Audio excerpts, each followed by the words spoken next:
Hello everyone. Thank you for joining in this YouTube live stream. Here is Agnes from EMPA.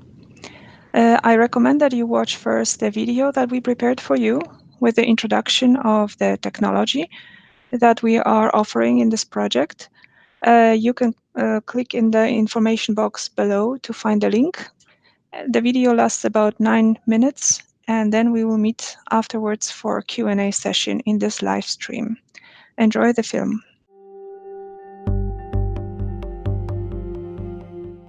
The models that we are developing at EMPA, they are basically simulation tools that one can use virtually without having any prototype made.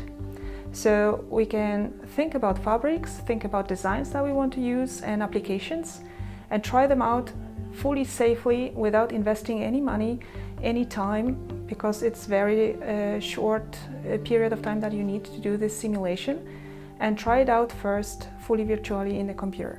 The principle of modeling that we are applying here is to connect several different models developed by other researchers, but also here at EMPA in-house, in a series of models that communicate with each other in a real time.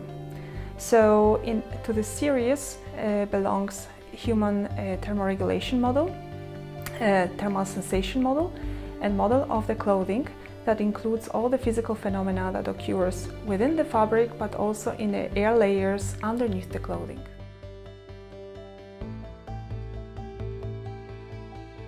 A model of human thermoregulation considers different layers of the human body, which are bone, fat, muscle mass, different skin layers, which have different properties, thermal properties, which in the end affect the heat transfer within the layers as well as on the surface of the different layers.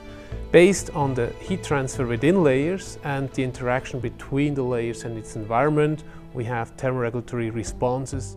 The basic principles of human thermoregulations is to maintain the core body temperature between 36.5 and 37.5 degrees Celsius. To do so, he has different responses. So there is on one hand vasomotion, so he can increase or decrease perfusion in the segments of the human body in order to increase heat loss or to decrease heat loss. If we get too cold, we start to shiver, which is like heat production by muscles. And when we get too hot, we start to sweat. So we increase heat loss by means of evaporation.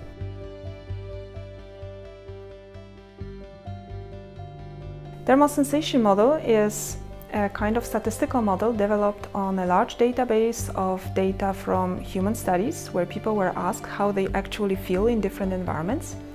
So different models are available from literature, and we try to apply them. So we are using the physiological data that we obtain from thermoregulation model to attribute them to actual thermal voting. So the clothing model that we developed here at EMPA consists of the model of the fabric, meaning polymer or natural materials with air between the yarns. And the second very important part of the clothing model is simulation of the air layers underneath the clothing. Since air is a very good insulator, that means that it provides bulk of thermal resistance of the clothing. So fabric actually has a quite small input to overall thermal resistance of clothing. Air layers under clothing can be determined in different ways. The first, more experimental way is to use a mannequin, dress it with the clothing, do the 3D scan of that mannequin, and do another scan with a nude mannequin and superimpose these two pictures, and then we can obtain the distance between the body and the clothing. However, for that, one needs already a prototype, already clothing.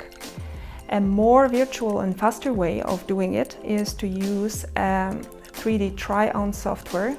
For example, there are several commercial softwares available on the market where we can create 2D pattern virtually, put it on the body and bring the body to move. So we can export then body and the clothing already draped around the body and work with that avatars and obtain the distance between the skin and the clothing.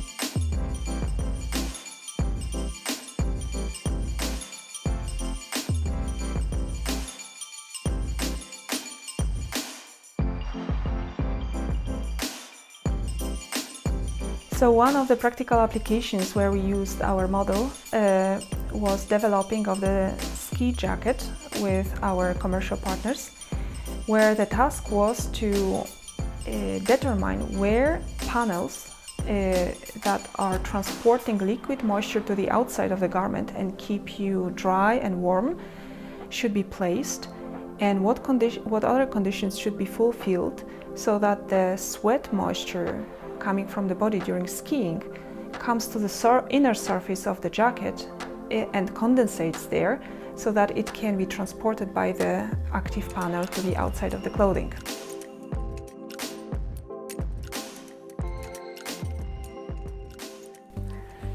So the mannequins that we have in our laboratory, they have a human-like shape, anatomic shape, like the full body mannequin or the foot or the head mannequin.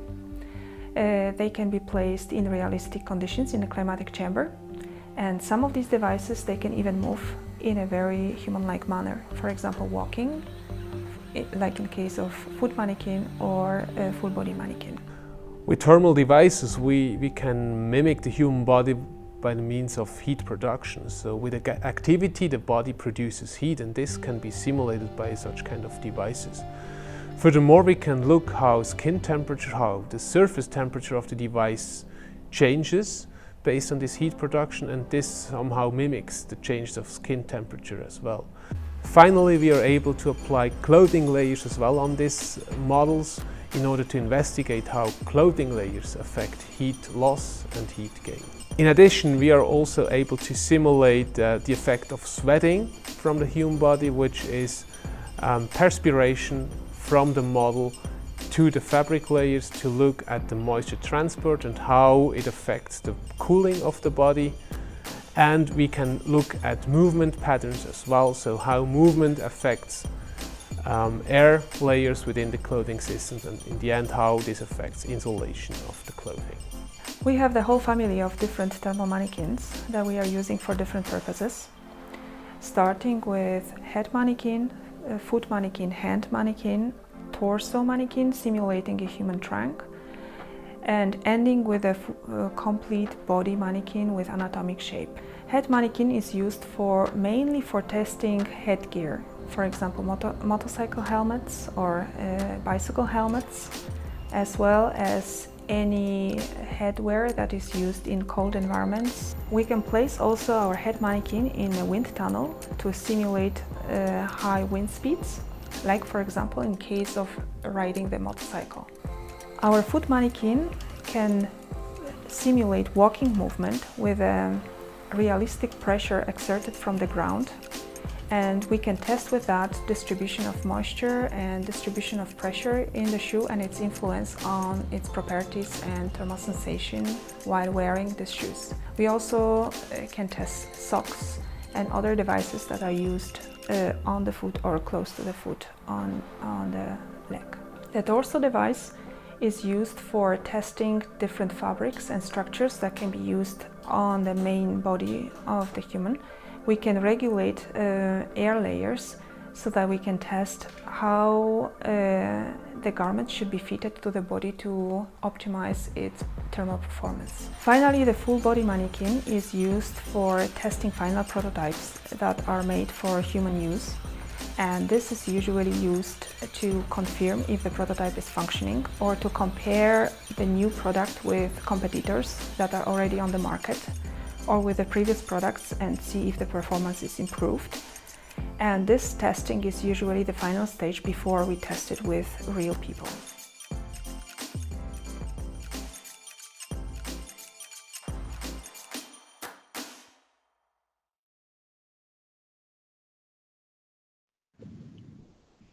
Hello everyone, I hope you are back to this live stream for our questions and answers round.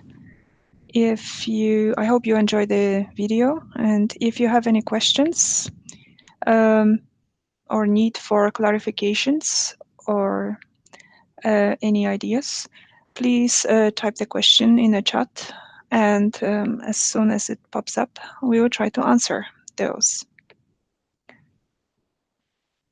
Maybe in the meantime, I can still give some words on how you actively can make use of this technology offered in this project.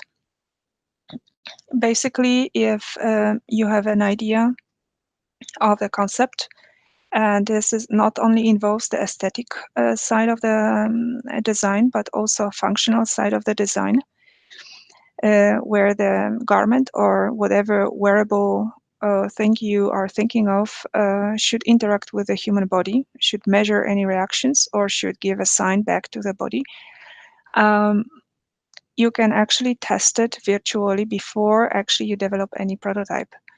And you can pre-screen physiological reactions in given scenarios to be sure that you already start with relatively probable solution for your functionality of the design or of your concept. The other part regarding mannequins is related more to testing the prototype. So in this moment, you already have something ready, which can be applied on one of the mannequins that you could see. These mannequins can be set to very close to end user conditions with sweating, movement, activity, skin temperatures. And based on that analysis, we can also compare it, check the performance or compare it to anything you would like. For example, up-to-date solution, and how much your solution is a completely different or much, much better idea. So please do not hesitate to pop any questions if you have.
It seems there are not too many questions. Maybe I will entertain you a little bit longer with different information.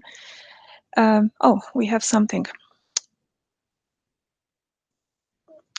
There is a question. Maybe you tell us, how do you want to work with the artists?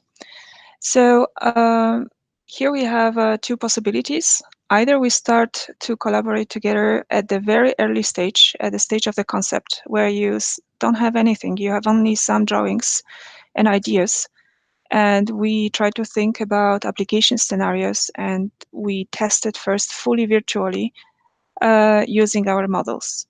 So the technologies that we are using, we are putting a human factor in the middle of the design. So meaning the materials have to serve a purpose of the human body or human comfort or human well-being. So you can actually test at the very early stage, conceptual stage, if your design could be optimized already with the knowledge that we already have about human physiology, human thermal comfort, clothing behavior, basically, or physical processes in the clothing. So does it really allow your skin to feel good, to let the moisture out, and so on, and be comfortable as an overall design? So That is one part of the collaboration that I can very well imagine for quite many concepts. The second part is at the late stage when you already have a prototype. Maybe you have not one prototype, but two or three, or you have questions about which design would be better or more better performing on the human body in terms of thermal comfort or physiological interaction with the body. And here come the actual testing equipment where we can think about scenario and put that prototype on top of it and measure performance according to your questions, and then compare and make the decision with you which option is better. I hope that answers the question. We have another question from Petra Meyer. Can you also use natural material or just materials artificially produced? We have databases for every material that is commonly being used. If it is something that is not very common, like special new kinds of polymers and so on, then we have to characterize it beforehand.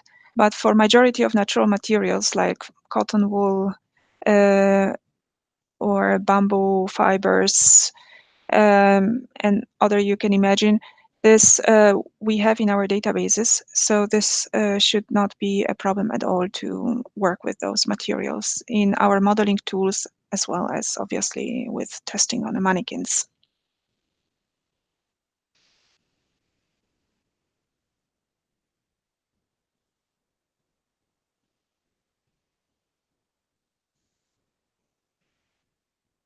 Any other questions? Basically, this technology should help to make sure that the new design is compatible with the human needs for comfort, for wearing comfort, because the acceptability of the design may play at some point quite important role. So these tools will help you to take care of that aspect of your design. And if your design is focused on functionality, this might be a major tool to help you to optimize your design and to target the need or your question that you want to answer with your design.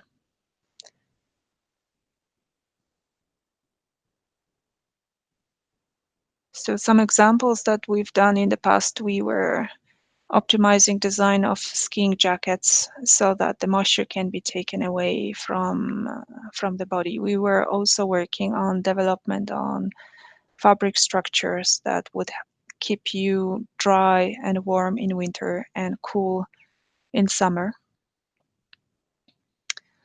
We have been integrating different type of sensors into typical garments like t-shirts or jackets for monitoring body functions. This is more in the area of medtech, but could be easily applied also for any other entertaining or functional applications. But I see there are not more questions coming, so I would like to give it over for the next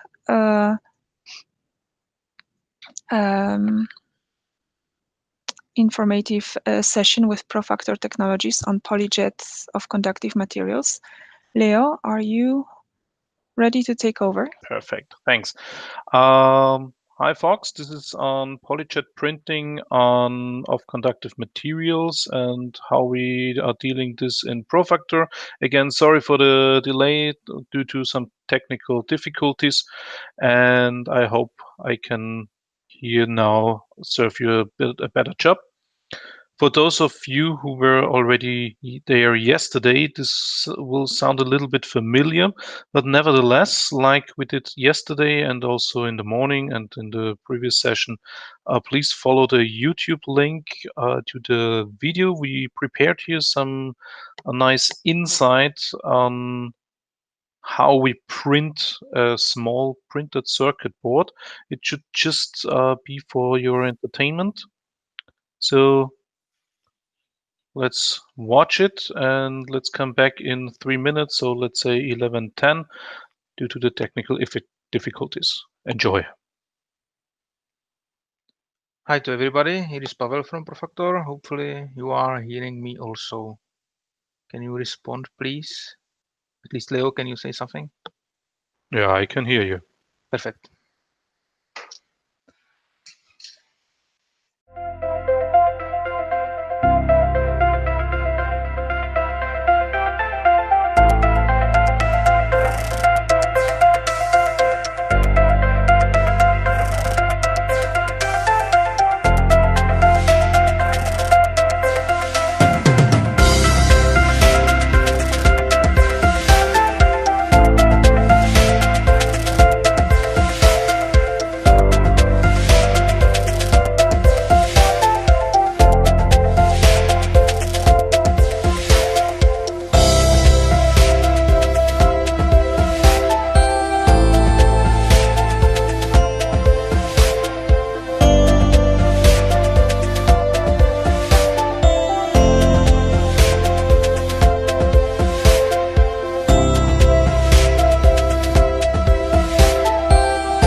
Okay, back to the question and answer session. I hope you enjoyed the video. Let me comment here a little bit. As you saw, it's on Planner. This is due to the fact that we just tested out several kind of materials and possibilities. But the major message we want to provide you is that we can print on the tray, get it conductive on the tray, and place some functional parts like LEDs on that so that there is basically nothing else there. And we're currently working on testing at least the base to integrate it to a textile. As I see, we have already a first question from Le Grand Tour. If we have a system to check static electricity in the garment. To be honest, no. Unfortunately not. The only thing we could do is somehow check if we see here conductivity via multimeter, but nothing specific here. So I think this will not work that good. So I hope this answers the question.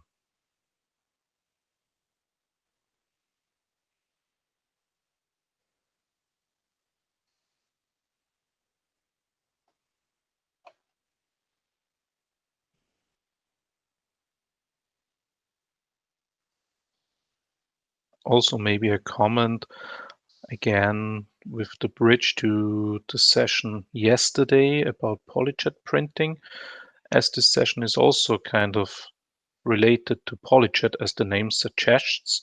But here you see a strong link to or gives a good example of the interplay between the hubs. So the hub 4 is the additive manufacturing hub.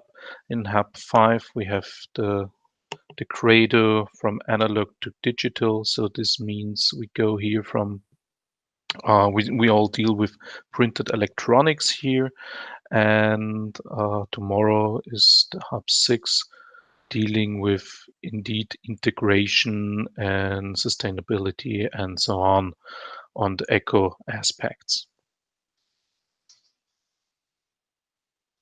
Of course, Polyjet is there everywhere in the Re-FREAM project, I would say, and therefore we splitted this into these individual aspects.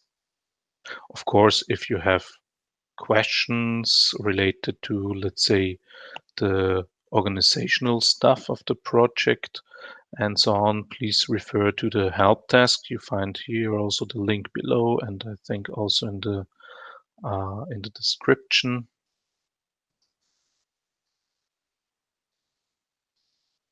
But feel free to ask now in the next 10 minutes still left there.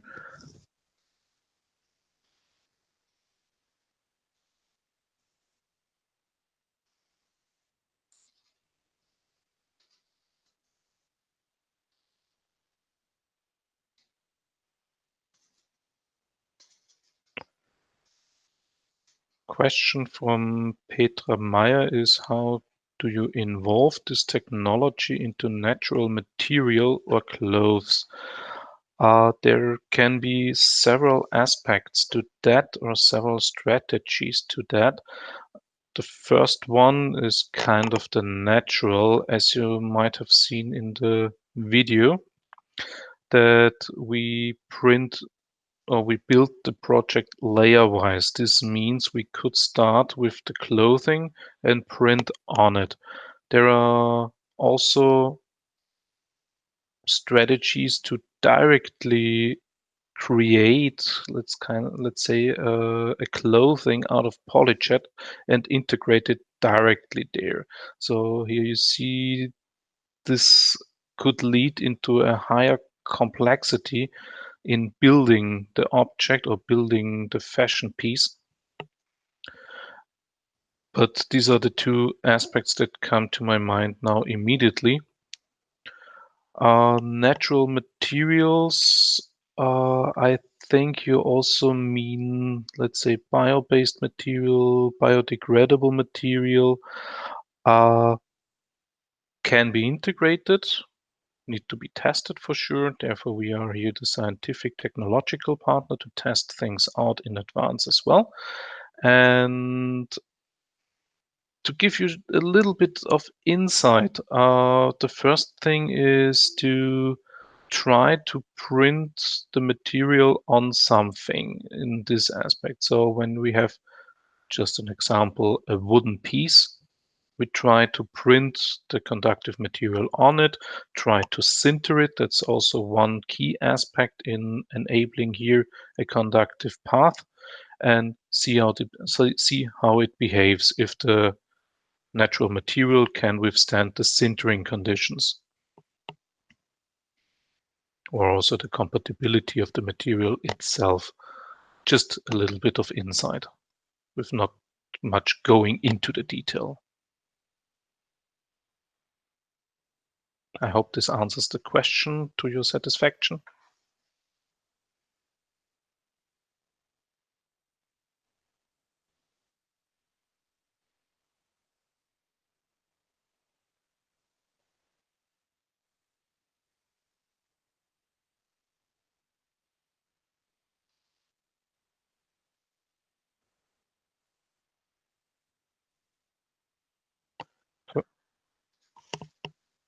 Are there further questions?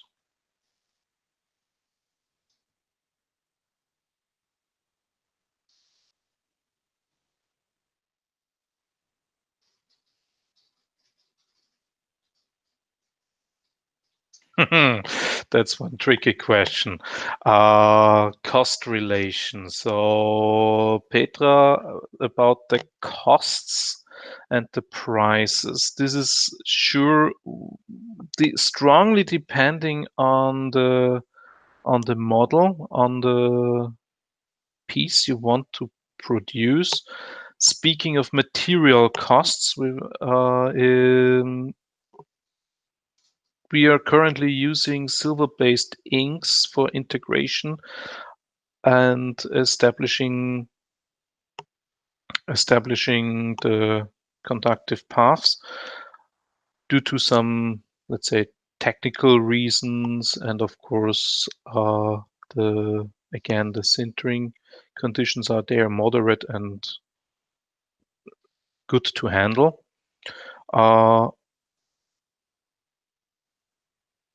Pricing about that, it's not really cost effective, to be honest. There are cheaper ways to do it. There are more expensive ways to do. Since we are aiming for, let's say, lot size 1 up to, let's say, 10 or 20, this is one cost-effective way to produce.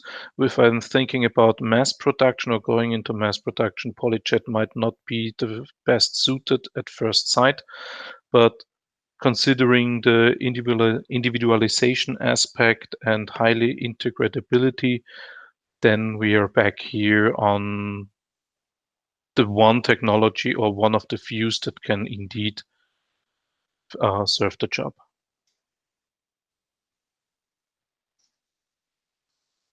About the testing and corresponding models, yes, that could be true, because then we know what is aimed for. So always with Polyjet printing, and especially in this case, we need to know what kind of material we want to print on, and so on.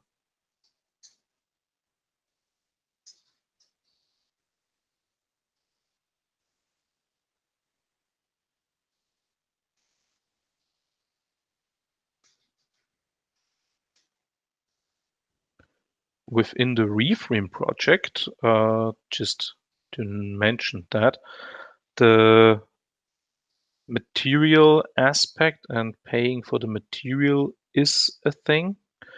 Please refer here to the help desk for, let's say, better answers to that, how to deal with the material aspect and the cost aspect in the project.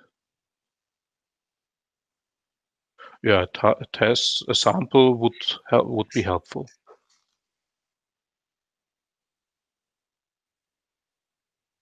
And maybe I can tell something to this, to the question of Petra Meyer. If we need samples, yes, because the textiles are different, and we usually have to planarize the surface of the textile to be able to print on it without soaking the conductive material into the textile, which then somehow reduces the resolution of printing, for example, for integration of electronics. So it's definitely better to send a sample to us, and we can try to do a test print on it.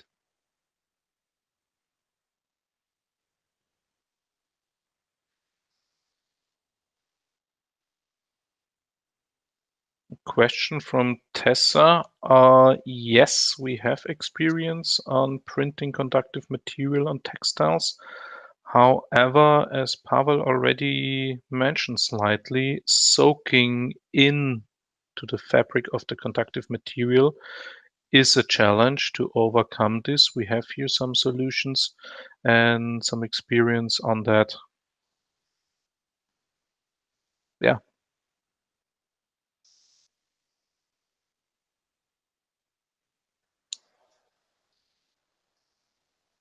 So the question of with sense design about sustainability, this highly depends on the design. We can print, let's say, the area of 40 by 60 in principle, but we can also print just small modules, small pieces of textile with the electronics itself, which has rivets or pins on outside, which then we can put on the textile and remove it before washing. This is in principle possible, but this should be also discussed probably with colleagues from IZM Fraunhofer, Berlin, because they have, let's say, more developed technologies to connect the piece which can be printed by us to the rest of the textile, for example, to connect more electronic modules on the T-shirt, for example.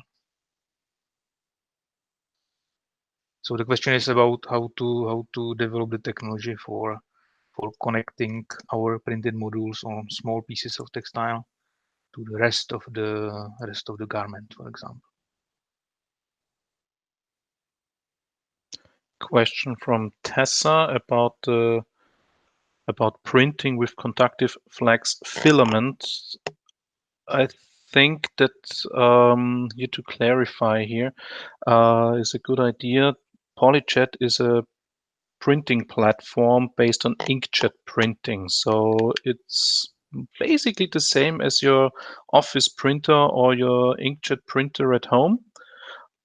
So you fill in a low viscous ink and print it to some print heads, and you generate here then in 3D your objects via UV curable polymers.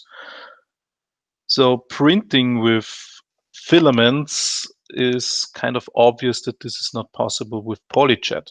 However, a conductive flex filament, I think you refer to something like fine deposition modeling, so FDM printing, or as it is often called, FFF printing.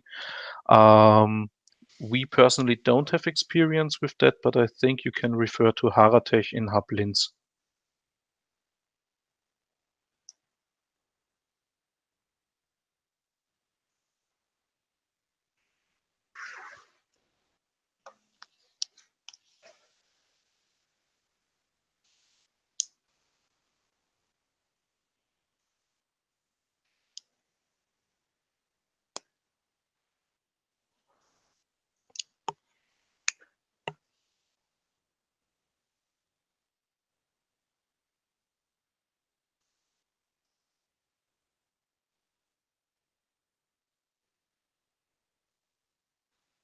Petra, what you mean by natural inks? Can you be here a little bit more specific, please?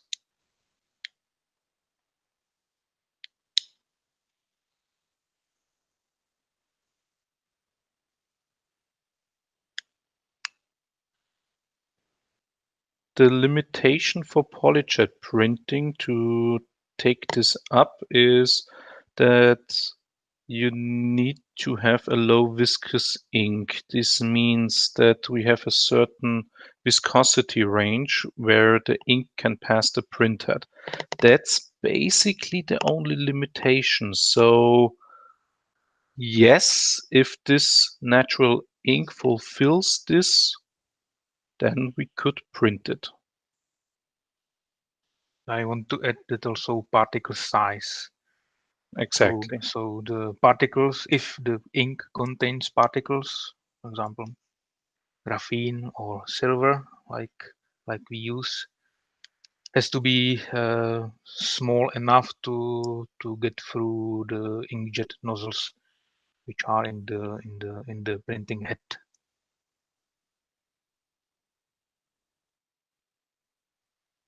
And if you want to know how big this viscosity range is, you can, on the one hand, look it up at the Stratasys homepage, or in some other documentations, it's in the range of 15 to 25 millipascal seconds. That's the property, the key property to know. Particle size is allowed. Pavel, you know by heart?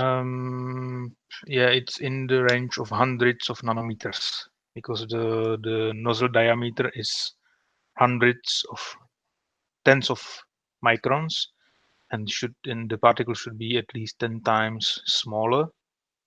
And also the particles should not agglomerate, so not to create big clusters, because also the clusters can clog the nozzle.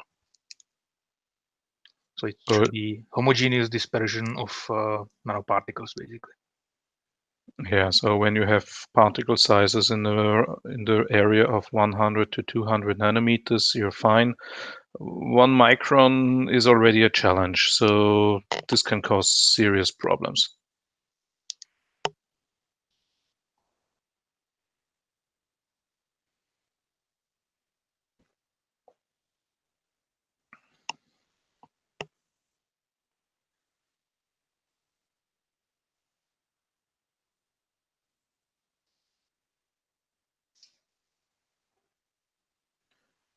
Okay, I think we are now getting to an end.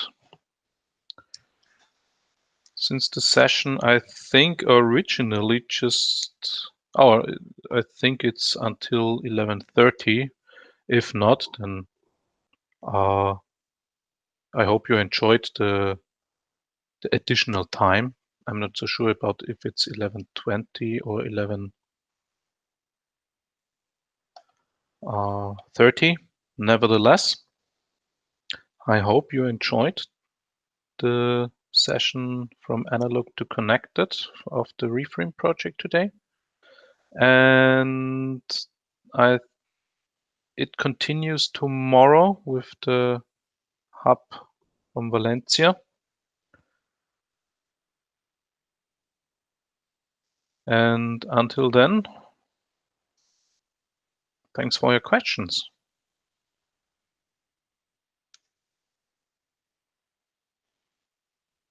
And I hope we read or hear from you in the future.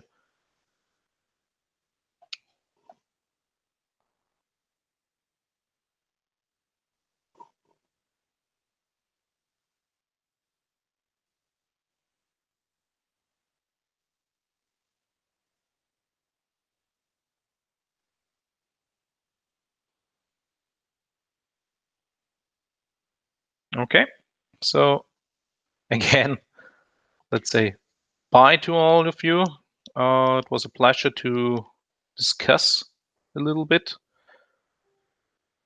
Thank you for your attention. Bye-bye. And see you soon. See you tomorrow for some of you. Bye. Bye.